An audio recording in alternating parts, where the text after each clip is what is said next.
Hello, everyone, and welcome to the Elephant in the Room Stands Bite-Sized podcast series. I'm Kat, and I'll be your student host for the series. We aim to create space for honest conversations around topics that are possibly uncomfortable and intimidating to address, but are too important to ignore. Our goal with this series isn't to have all the answers, and we won't pretend to be perfectly neutral either. But we have invited expert voices who share Stan's commitment to global justice, equity, and sustainability. Some of what you hear may challenge reviews, and that is okay. We would love to hear your thoughts, so join the conversation and let's keep exploring these complex issues together.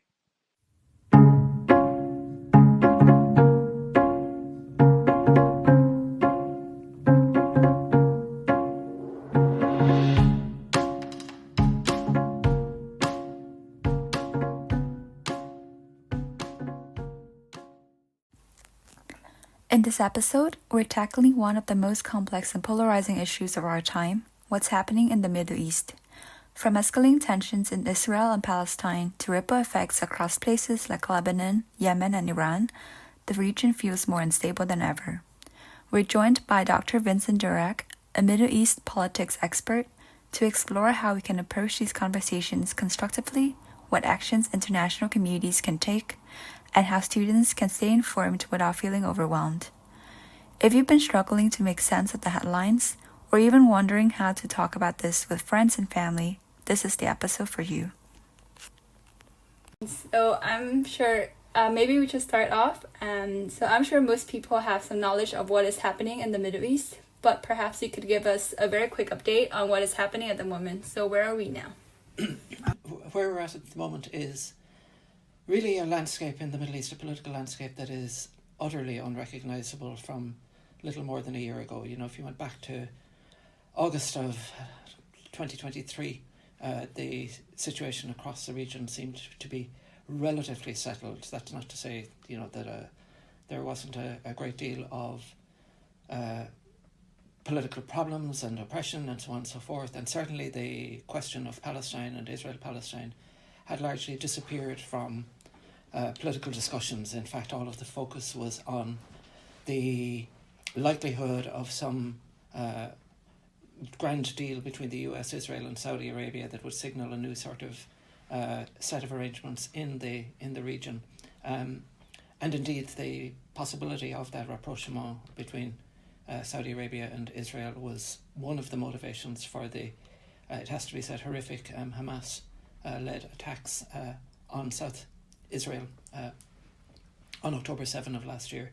And since then, I mean, as I say, the situation is beyond anything that anybody could have anticipated. As everybody knows, Gaza itself, which has been for the longest time the focus of the conflict, albeit a conflict that is extraordinarily asymmetric in its nature, has been devastated. I mean, this little enclave, as everyone refers to it, of land holding around 2 million people has been reduced to rubble. It has been rendered, according to a series of reports by the UN and other bodies, almost uninhabitable, extraordinary loss of life.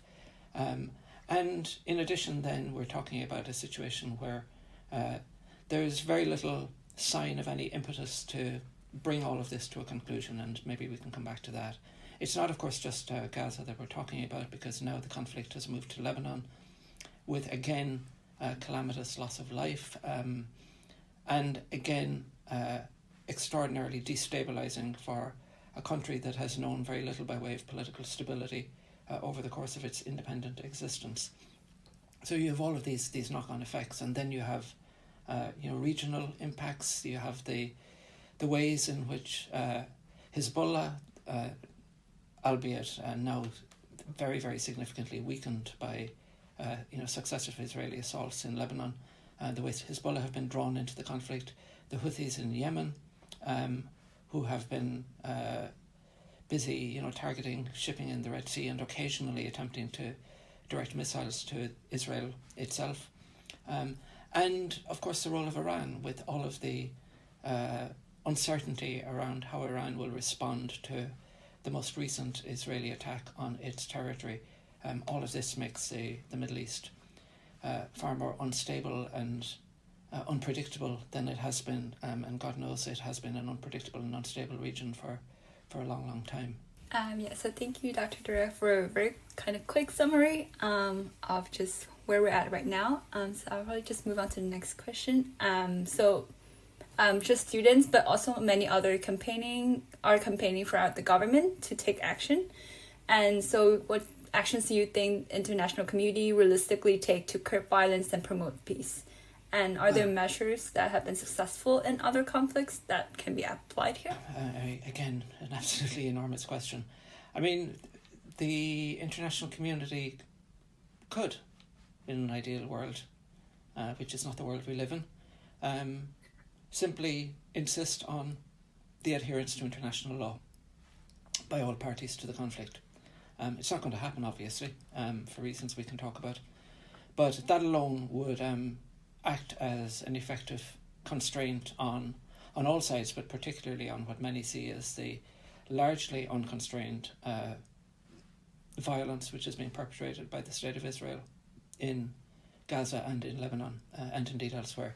That's not to say, by the way, that other actors, including Hezbollah and certainly Hamas, have not been guilty, as they have, of violations of international law, international humanitarian law, crimes against humanity, etc. I don't mean to suggest that. But clearly the disproportionate force that's available to Israel has resulted in, as we know now, the deaths of close on 45,000 people in Gaza. Regardless of what the official Israeli narrative might be, most of these are civilians, and an increasing death toll in Lebanon as well.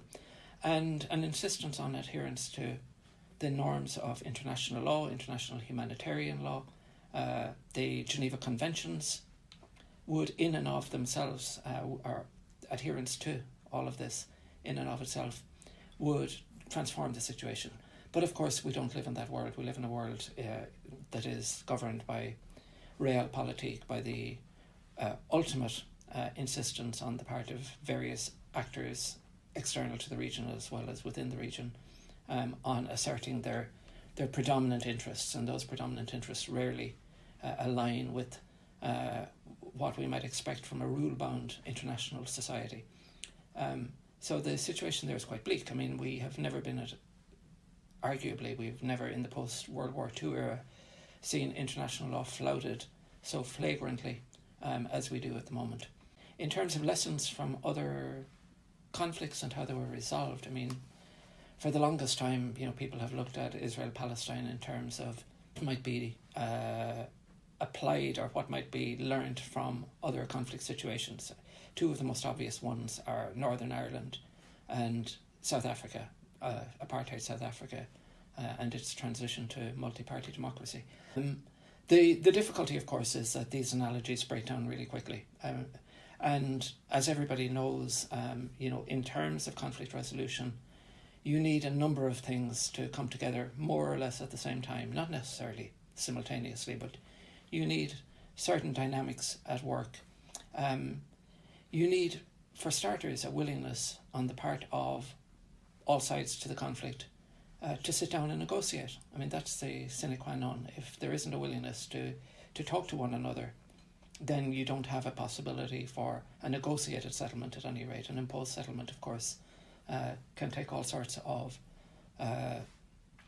directions, and we see an attempt at imposing a settlement of some sort at the moment, but it's a unilateral attempt on the part of the Israeli government as presently constituted. But you also need a neutral, if not a benign, regional and international setting. And again, you don't have that in the case of Israel-Palestine. If you take the Northern Irish analogy, which has been adduced so often, and, I've taught in Palestine, and so often students have said to me, how did things work in Northern Ireland, and why can't that happen in Israel-Palestine?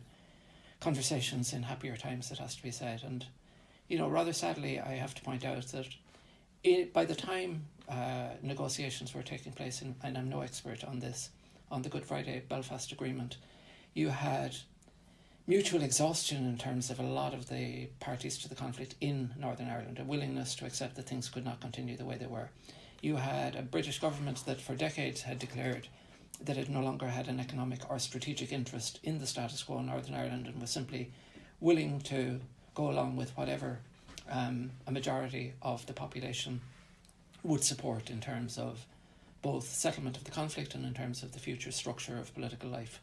And you had a very benign regional and international environment in terms of, for instance, the willingness of the European Union to support a peaceful outcome and to put money into peace building and so on and so forth. Northern Ireland, of course, is not perfect, but clearly it's infinitely more peaceable now than it was in the late 60s, 70s, 80s, etc. And you had the United States, one of the most important actors, again committed not only to supporting, but in fact taking an active part in the negotiation process. None of this applies in relation to Israel and Palestine. It's almost impossible to conceive of any representative of the Israeli government talking, even indirectly, to a representative of Hamas at the moment. Who knows where we'll be in a year or 5 years or 10 years, but right now that just seems impossible. The regional environment, as we've seen, is extraordinarily chaotic and unstable. And above all, you have an international community. We can point at the United States, but other actors as well, the UK, Germany, effectively continuing to offer the Israeli government and its military arm essentially carte blanche to conduct themselves as they see fit, regardless of those normative considerations, those considerations of international law and human rights to which I adverted earlier. So there's not so much that we can see from other settings. If and when, and it would be nice to think we're talking about when the time comes, that there is some scope for negotiation, even if that's rather a long time away from right now, then maybe there are lessons to be learned from conflict resolution in other settings, but right now it's hard to see. Thank you for sharing. I do see how it's very complicated now with just the landscape of having so many parties involved, and also the conflict is so accelerated. It's sort of hard to predict what can happen and what can be realistic. Yeah, and also, so the current conflict has also brought about many divisions within societies outside the Middle East. And we hear the terms anti-Zionism and anti-Semitism, and these seem to often be conflated. So could you just help clarify a little bit the difference and explain why understanding this is very important, the distinction between these two terms? So how is it important for a constructive conversation? Yeah, it's enormously important for a constructive conversation, and also, like so many things associated with the conflict in the Middle East, extraordinarily contentious in ways that plainly and simply should not be the case, I would argue. The distinction, to my mind, is crystal clear, but as we know, the seeming distinction is muddied in all sorts of ways by various actors. Anti-Semitism, plainly and simply, is prejudice against anyone who is Jewish by birth, whose identity is Jewish. It's a form of deep-seated discrimination which has been a feature of life, particularly in Western Christian societies, much less so in certainly in Muslim society, and I don't want to overstate that point, but much less so, I would argue.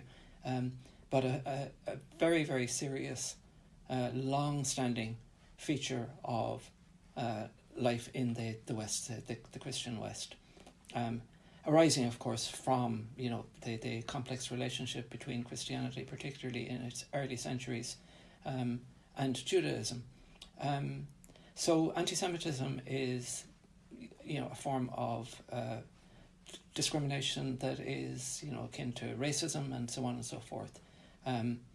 There is no justification that I can see, that anyone reasonable can see, for anti-Semitic sentiment or behaviour. And of course, as we know, anti-Semitism has resulted in the most atrocious of events across human history, and particularly across Western history.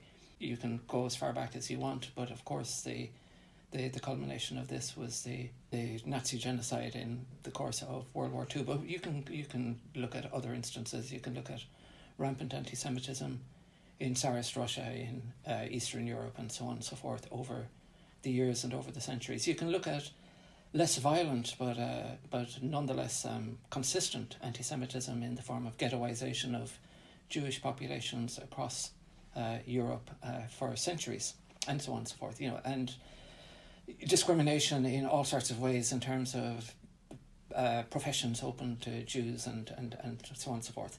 So anti-Semitism is I think, a very clear concept. Anti-Zionism is a very different matter, because Zionism is a political project. Zionism is a political and a religious project. Sometimes those two in opposition to one another.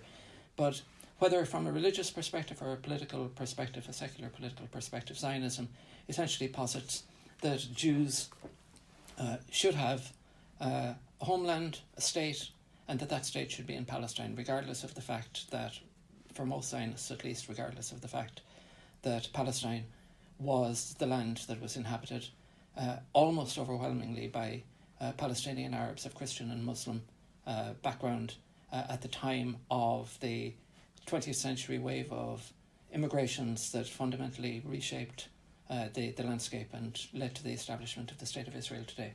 To be opposed to that is to be opposed to the political project. It is not to be opposed in any fundamental sense to Jewishness, Jewish identity, Jewish culture, etc., etc.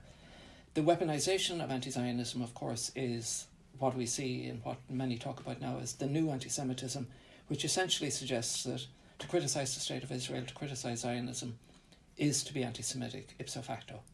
And it leads to the bizarre situation where Jewish critics of the State of Israel are designated anti-Semitic. So, for example, the Israeli-born architect A.L. Weizmann, who's a staunch critic of Israel, not least in the course of the current conflict, has talked about being criticised in Germany, which has a very, very clear sense of the identity of anti-Zionism with anti-Semitism. Weizmann talks about the irony of being lectured on how to be properly Jewish and being labelled anti-Semitic by, as he puts it, the children and grandchildren of those who perpetrated the Shoah, the Holocaust. So you have this very, very strange situation where critics of Israel, critics of the Zionist project, are deemed to be anti-Semitic ipso facto, simply regardless of whether they're Jewish or not. It speaks to the deep-seated contradiction in conflating anti-Zionism and anti-Semitism. Thank you so much for sharing. And just drawing this distinction, make it clear for everyone who listens, as it's really really to know what's the difference to engage in constructive conversation. And so just to tie it all together, for the students who are listening here today, what are some ways that they can think critically and also engage more constructively with the news regarding the Middle East conflict, and also at the same time sort of navigate the emotional and polarizing viewpoints? Yeah, I mean, that is, again, an extremely difficult question. How to navigate the emotional and polarizing aspects of this is challenging for anybody. And I don't have any great insight in terms of how to deal with this except education. Even as we're speaking, I'm thinking of the unreliability of online resources much of the time when it comes to this, an online debate. Hopefully this isn't entirely unreliable, but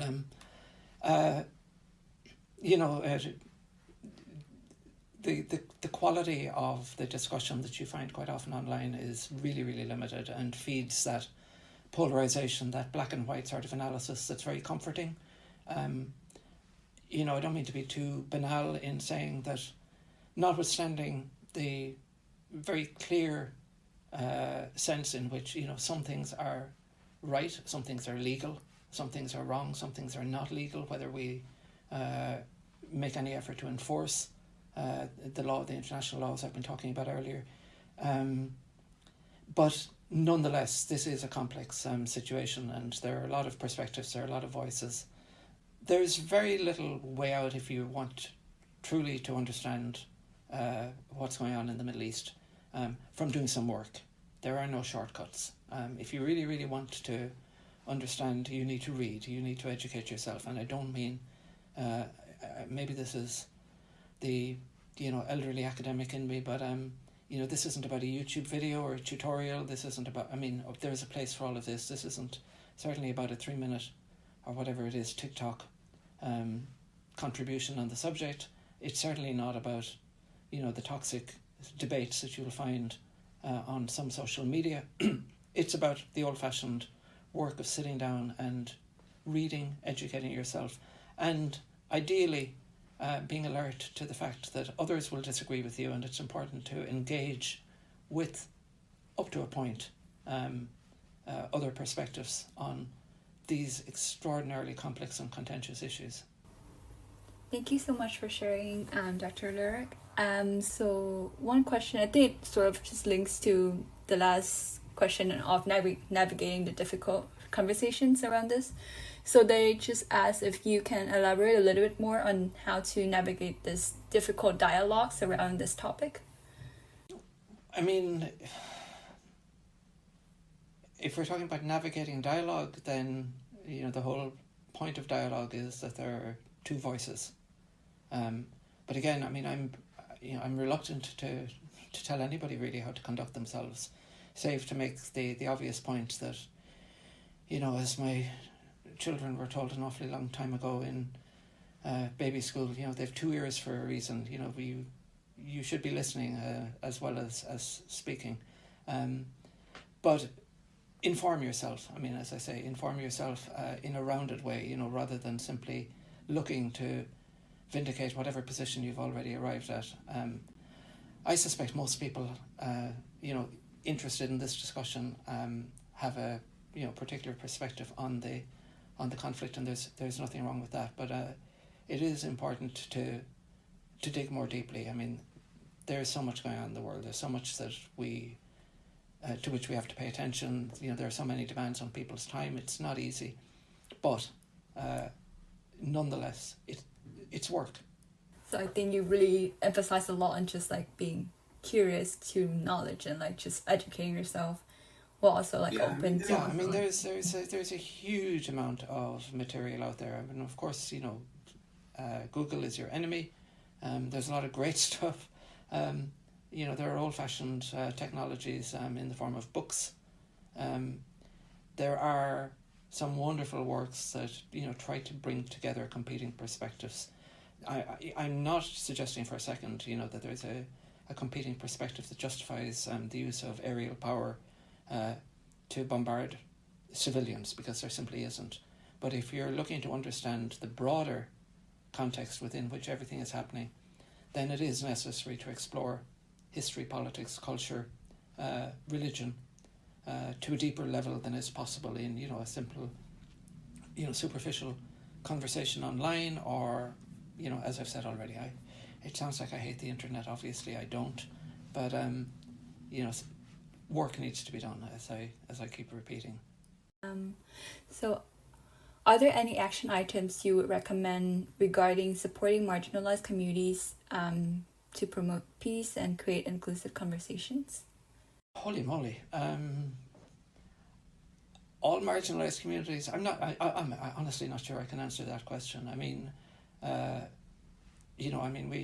I suppose the only answer I can really give is that it's easy to assume that anything that one does as an individual is, unimportant, and that's simply not the case. And even recent Irish history reveals that, and I'm thinking of, for instance, the unlikely, the unexpected role that Irish people, and very regular, ordinary Irish people, played. I don't mean that dismissively, in campaigning, for instance, against apartheid, as everybody knows.